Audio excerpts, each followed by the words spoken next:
The Powerpuff Girls almost had a much cheekier title and origin story. Animator Craig McCracken first created Buttercup, Blossom, and Bubbles as a drawing on a birthday card that he sent to his brother while attending Cal Arts in the early 90s. The more McCracken drew the trio, the more attached he became. So he decided to create a short film in 1992 starring the punchy heroes. And he named them the Whoop-Ass Girls.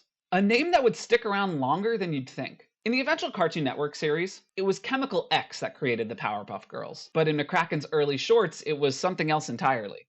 Sugar, spice, and everything nice. These were the ingredients chosen to create the perfect little girl. But Professor Utonium accidentally added a can of whoop-ass to the concoction.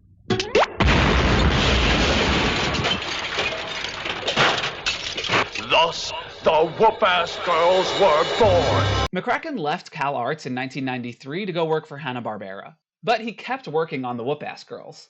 He eventually pitched it to Nickelodeon, but they turned it down. So he brought it to Hanna-Barbera, who gave the show a green light. And Cartoon Network, it turns out, was on board with this cheeky title. Well, the name change, I was pretty surprised by it. As soon as I pitched this show called the Whoop Girls, and they were made with sugar and spice and everything nice in a can of whoop. And I was like, okay, well, they're going to make me change that. I know that's going to happen. They're not going to make toys for kids with the name in it.